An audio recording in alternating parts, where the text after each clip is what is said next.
Embarqué dans trou noir, embarqué dans trou noir. Embarqué dans trou noir. Le voyage dans la dissidence sexuelle peut commencer.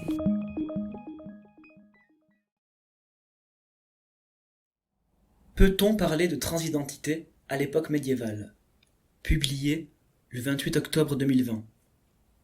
Recension du dernier ouvrage de Clovis Maillet, paru aux éditions Arquet, Les genres fluides, de Jeanne d'Arc aux Saintes Trans. Clovis Maillet est artiste et historien.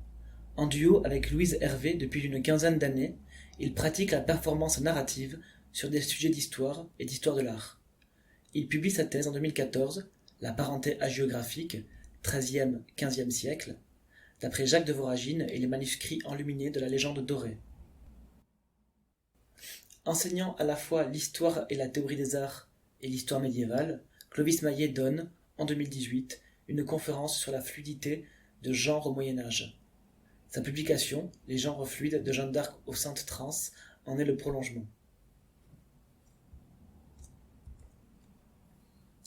La question est trompeuse, et d'autant plus trompeuse que l'on croit comprendre facilement le développement qu'elle va appeler. Or, il n'en est rien. Cette question va permettre avant tout de sortir de sa propre ornière. Car le but, ce n'est pas de répondre à des questions, c'est de sortir, d'en sortir. À la lecture de Les genres fluides de Jeanne d'Arc aux Saintes Trans, deux grands murs vont s'effondrer en nous-mêmes. Le premier concerne nos préjugés sur une époque considérée comme obscure. Comprendre que l'ordonnancement du monde n'était pas le même, jusque dans les attributs, les apparences, les corps, permet de se détacher de l'acception des concepts de genre et de sexe tels que nous les connaissons. Le statut social, l'apparence physique et les vêtements constituaient un ensemble de signes d'une grande valeur symbolique caractérisant le genre dans la société médiévale. C'est cette compréhension du génus qui fera dire à Clovis Maillet qu'il n'y a que du genre au Moyen-Âge. La différence entre sexus et génus, sexe et genre, étant plus subtile que la simple différence sexe biologique, genre social. Le genre dont il est question ici doit être compris comme ni tout à fait charnel, ni tout à fait spirituel, mais pris dans une relation complexe entre le masculin et le féminin. Le deuxième est l'opinion tendant à penser que la supériorité naturelle de l'homme sur la femme au Moyen-Âge représente l'alpha et l'oméga des relations de genre à cette époque. L'auteur nous apprend qu'il n'existait pas deux sexes-genres, mais trois, car les textes de loi, reprenant tous la formule latine omnes homines aut sunt masculi aut feminae aut hermaphroditi, tous les humains sont ou masculins, ou féminins, ou hermaphrodites.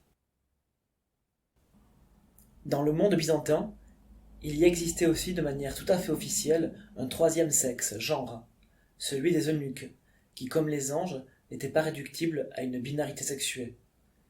Il était aussi possible, dans une certaine mesure, de changer d'organe sexuel, puisque des opérations pouvaient parfois être envisagées, sur des personnes intersexuées adultes, si elles le désiraient. Et il n'était pas non plus impossible d'avoir un parcours transgenre, dans le sens de entre les genres, ou de rester dans une certaine ambiguïté de sexe-genre.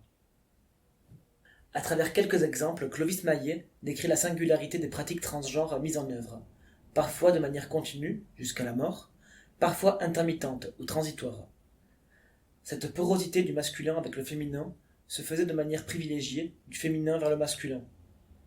En outre, le changement d'attribut, la tenue, la coiffure, s'accompagnait souvent, pour le justifier, d'une injonction divine et d'une chasteté exemplaire.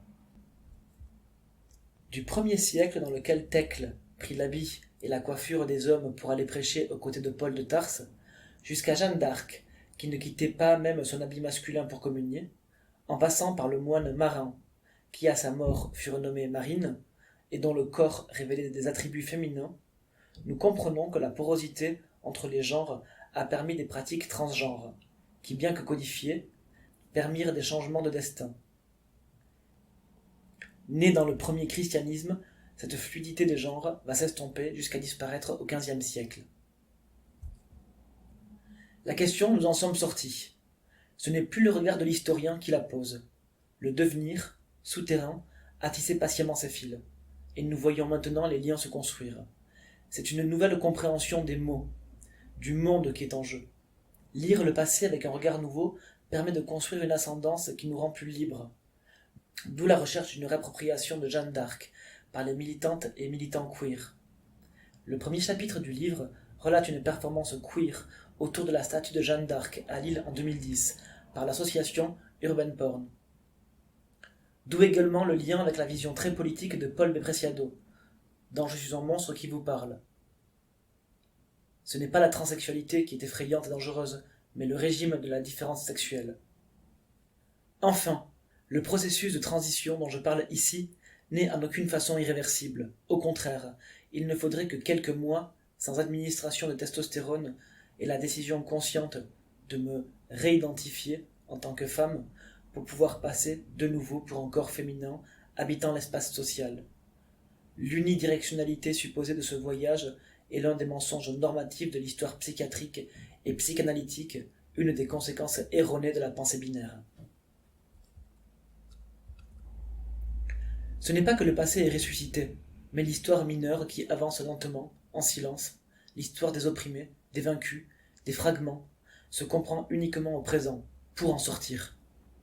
L'histoire mineure nous aide à changer l'œil de celle qui regarde, à changer le sens des mots qui sortent de ma bouche, et peut-être est-ce le monde qui a changé. Paul B. Preciado ne cherche pas à s'emparer d'un sujet bien circonscrit, à être le plus grand spécialiste ou décrire le plus précisément possible un objet en cage. Au contraire, il abat les murs qui le contenaient, le définissaient, le structuraient.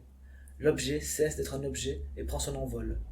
Et c'est ce geste que l'on retrouve dans cette belle étude de Clovis Maillet.